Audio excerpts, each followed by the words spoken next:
All right, guys, we're back for hour 5 of the Best in the Desert Silver State 300. This hour of coverage is brought to you by PCI Race Radios.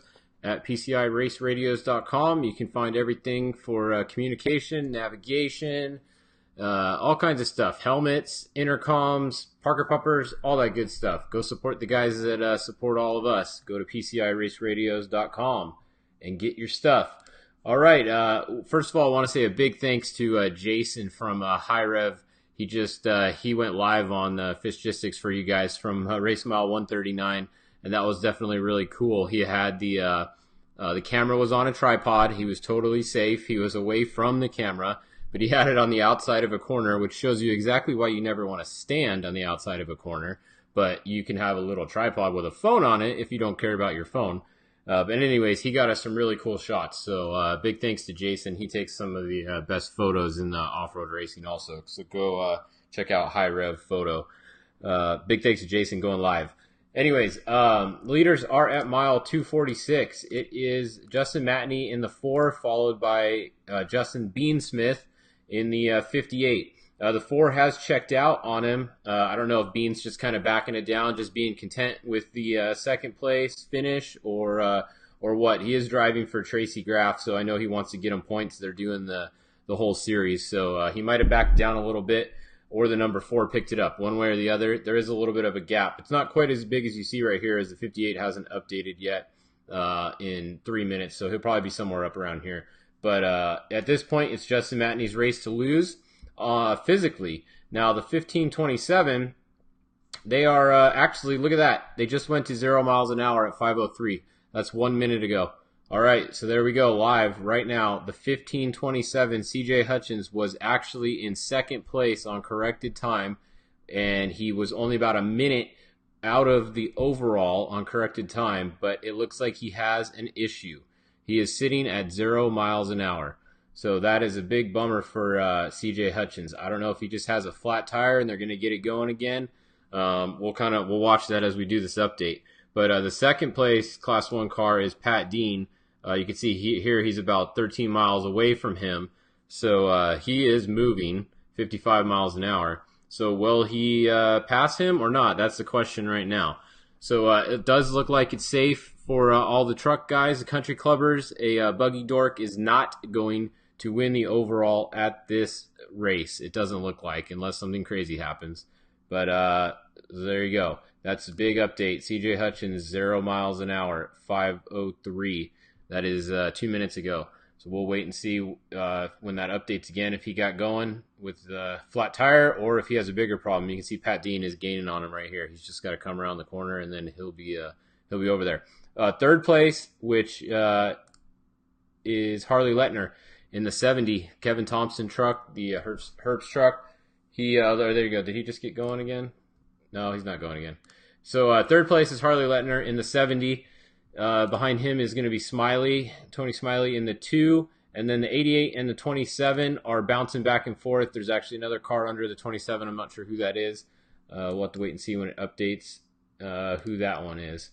So things are shaking up at the top. But these two guys right here, one of these guys is going to win the race. Put money on it that one of these guys will be your winner. It will be the number 4, if he doesn't have an issue in the next 50 miles.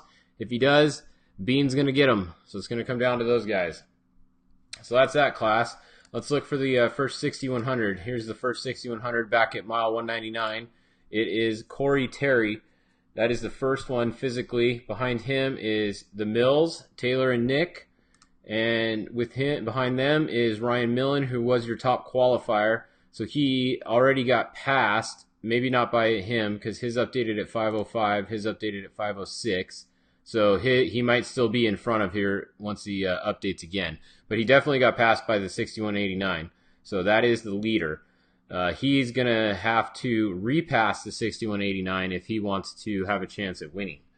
So that's 6100 is those 3 guys. And then Bobby Pecoy, always strong, coming along back here in 4th place in 6100. Let's turn the Class 10 cars on. Somebody's asking about them. They're probably pretty close to these, maybe. Let's see, 10. Yeah, there we go. Okay. So the first 10 is still Brock Eager. He's always winning until he either breaks or has a problem. He's winning. He's at mile 183. There is another car, the 1084, Joe Jepson, pretty close behind him. So it's definitely not a walk in the park at this race. This is not over yet between Class 10. Those two guys do have a pretty good gap back to the 1080 back here, and then the 1078. So definitely going to be between Brock, I believe, and Joe in Class 10. What other class do you guys want to see? UTV? All right, well, let's go look at some of the UTV classes. Let's look at the UTV Pro. First of all, let's see. It looks like the leaders are up here. Looks like the 1964 is in first. The 1952, one of those guys, depending on when they updated, those are your top two. 1929 is third.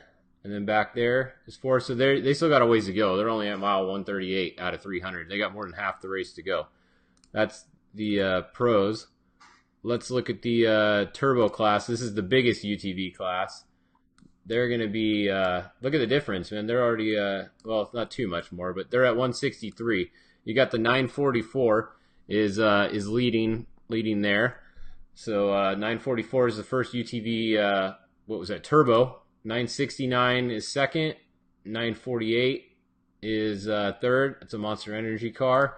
And then you got a little pack of another four of them or so right here. Brandon Sims and Murray, Mark Brunette, Justin Lambert. Well, these four guys right here, those are four pretty big names. Usually one of those four seems like wins most of these races.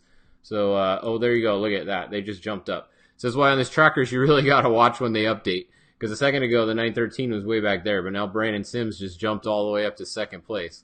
So Brandon Sims and Derek Murray are running second and third. So I believe both those guys are Can-Ams, unless I'm wrong. I'm not sure which this one is. Somebody might know. But it looks like the Can-Ams are having a pretty good run up there again. All right, so that's it for UTVs. Somebody wants to see 6200. All right, we got four of them. Let's look and see where they pop up. What color? I didn't see them pop up anywhere. Where did they go? Oh, maybe back here. Pink ones.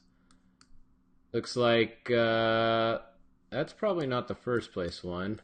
Hang on, we're trying to find the 6200s for you. There's one buried in there.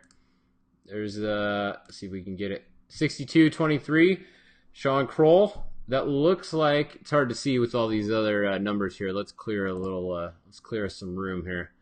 Clear these out of the way. Clear the class 10s out of the way real quick.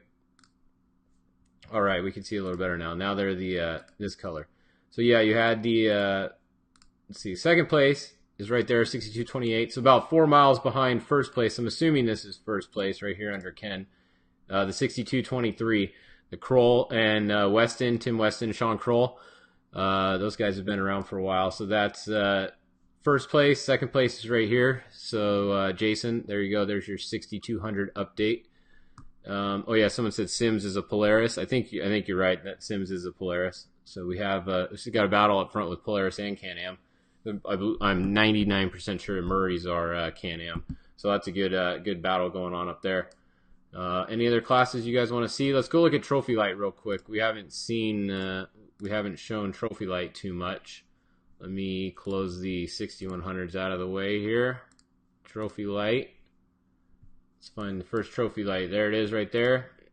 6068. That's Ryan Winter. He's currently winning. I guess that's why that's his last name. He's currently winning. The next one's going to be the 6061. And then the 6067. That's Corey. Also a winner. Third place there. Maybe second. It's really hard to tell when these update. So the Trophy Light race, they're around mile 140-ish. Still pretty tight, as you can see. I think they had, was there like 12 or 15 of them this race? It's pretty good race for Trophy Lights. So the Corey Winter is actually at 0 miles an hour. And you know what? This is right where that silt was, right where Jason was. So Corey Winter is stuck in that corner where our live camera was a few minutes ago. And he was running in second place or third place. There's another. This one's at 0 miles an hour too. Man, a lot of these Trophy Lights are having some problems right now. So this is definitely going to change. We'll check on them again next hour and see what's going on. We'll see. So let's see what was the gap on Mills and 6100 liter again. We'll go look for you real quick, and then we're going to sign off for this hour. Let's see. Go back over here. 6100 liter was around right here.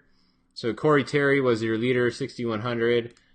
Next was Mills. It's about a 2 mile gap, not even 2 mile gap. And then the Ryan Millen is right there with them too. So you got a 2 mile gap between the top three 6100s. That race is anywhere but over. So people that were asking for the top trophy trucks, well, let's just go look right here. So at mile 200, it was Matney, then Bean, then Corey Howell, Brett Serapis, Steve Olagus, Kevin Thompson, Harley Lettner's driving that one.